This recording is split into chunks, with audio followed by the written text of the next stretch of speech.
प्राप्त हो जाता है, तब शंकर हमें प्राप्त हो जाते हैं। श्राद्ध, पितृपक्ष ये सब बेकार नहीं, शुभ है।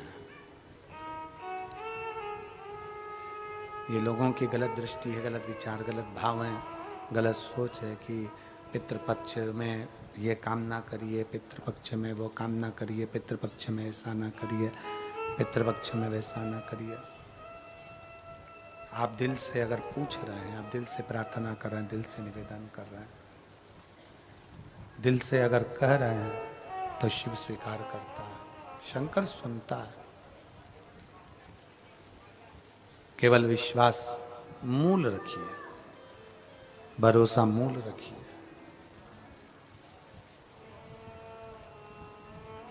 दृढ़ता के साथ में किया गया भजन, दृढ़ता के साथ में किया गया पूजन, दृढ़ता के साथ में किया गया कीर्तन हमारे जीवन का सुख प्राप्त करता है, सुख प्राप्त करता है।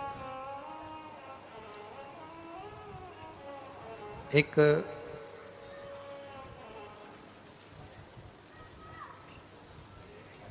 जैसे अपने कपड़ों को रोज झटक कर पहना जाता है, अपने कपड़ों में से धूल,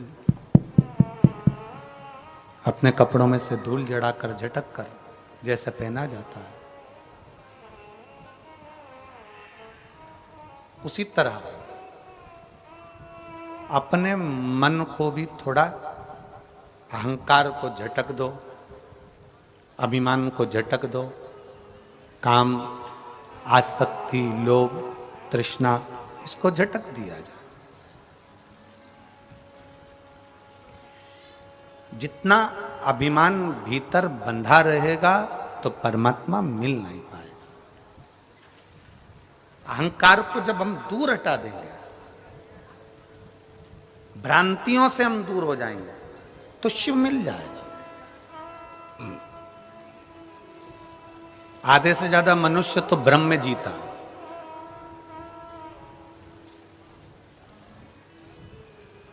मैं अगर भगवान शंकर को ये नहीं चढ़ाऊंगी तो शंकर जी रुष्ट हो जाएंगे, मैं भगवान को ये नहीं करूंगा तो भगवान रुष्ट हो जाएंगे। ऐसा नहीं है। सनातन धर्म के अंदर, हिंदू धर्म के अंदर, सनातन धर्म के अंदर कहीं नहीं लिखा कि भगवान रुष्ट होते हो। यह तो दुनिया ने भ्रम पैदा कर दिया कि तुम ये नहीं दोगे तो तुम्हें ऐसा हो जाएगा, तुम ये नहीं करोगे तो वैसा हो जाएगा। ना, भगवान कभी रुष्ट नहीं होता। अपने बच्चों से बाप कभी रुष्ट नहीं होता। और दूसरे की तो हम नहीं कहें, पर हमारा भोलेनाथ, उसका नाम क्या है? भोलेनाथ। भोले का मतलब जानते हो ना? बोलो तो जम के।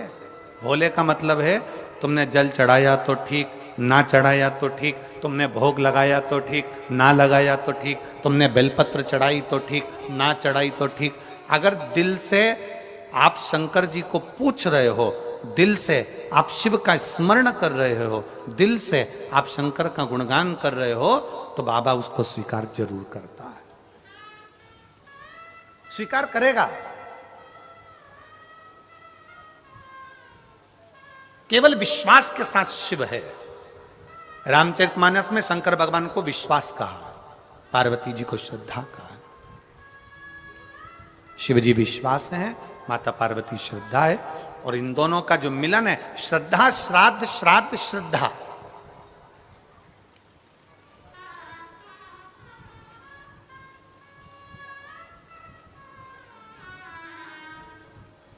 शंकर के मंदिर में, शिवालय में कभी संकोच से मत जाओ, डर से मत जाओ।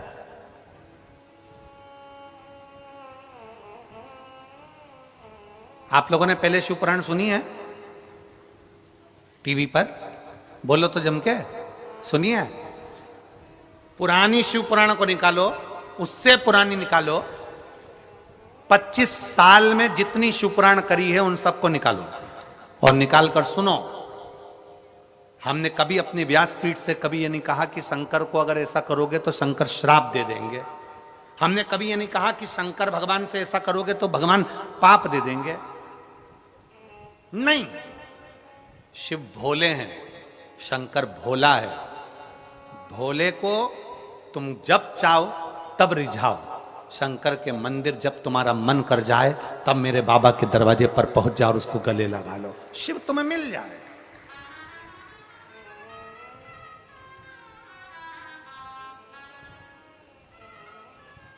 शंकर तुम्हें प्राप्त हो जाएगा। केवल विश्वास के साथ शंकर को भजो, भरोसे के साथ। देवराज नाम का ब्राह्मण के घर में जन्म लिया और ब्राह्मण कर्म नहीं कर पाया, चोरी में लग गया, वैश्यावृत्ति में लग गया। घर में खुद की पत्नी थी, खुद के बच्चे थे, पर दूसरी नारी का संग पकड़ लिया।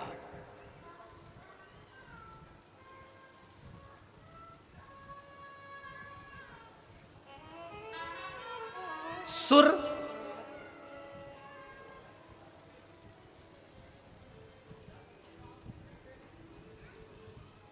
सुरा और स्त्री,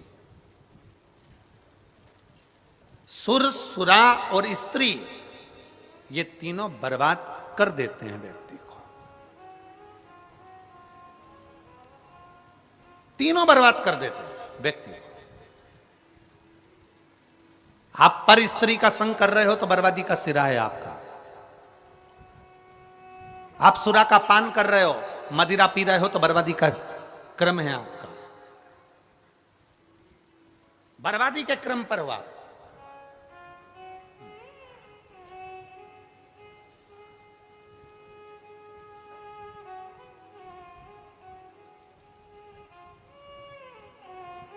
आस्था चैनल के माध्यम से, फेसबुक यूट्यूब के माध्यम से और इस पवित्र छत्तीसगढ़ की धरा,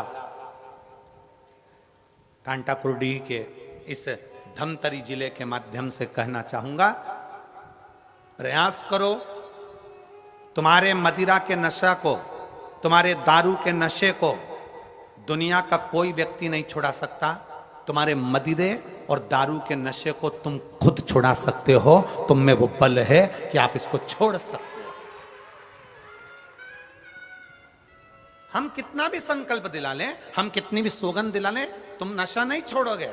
नशा छूटता है अपने दिल से, नशा छूटता है अपने मन से। और किसके लिए छोड़ना है नशा? अपनी पत्नी के लिए। किसके लिए छोड़ना है नशा? अपने बेटों के लिए। किसके लिए छोड़ना है नशा? अपनी बेटी के लिए। किसके लिए छोड़ना है नशा? अपने परिवार के लिए। क्योंकि नशे में केवल तुम बर्बाद नहीं हो रहे हो, नशे में तुम्हारा परिवार पूरा की पूरा बर्बाद होते चले जा रहा है। उसको छोड़ने का प्रयास करो। तुम्हारे नशे के चक्कर में तुम्हारी बेटी की इज्जत नहीं होती, सम्मान नहीं करते लोग। किसकी बेटी है? इसका पिताजी तो पीकर पड़ा रहता है। तुम्हारे नशे के चक्कर में तुम्हारे बेटे का आदर नहीं होता। किसका बेटा है? उसका बाप तुम्हारा पी के पड़ा रहता है। तुम्हारे नशे के चक्कर में तुम्हारी पत्नी का मायके में सम्मान नहीं होता। इसका पति तो बेवड़ा है, पी के पड़ा रहता है। उस नारी का सम्मान नहीं होता, उस बच्चे का सम्मान नहीं होता, उस बेटी का सम्मान नहीं होता, माँ का सम्मान नहीं होता। तुम्हारी माँ, अरे किसकी माता है? अरे उसका बेटा तो पी के पड़ा रहता है। माँ का सम्मान नहीं होता। किसका बेटा है? वो बाप, उसका बेटा वो पी के पड़ा रहता है। ना माँ को सम्मान मिल रहा है, ना बाप को मिल रहा है, ना पत्नी को मिल रहा है, ना बच्चों को मिल रहा है, किसी को सम्मान नहीं। फिर क्यों नशा करना? किस लिए?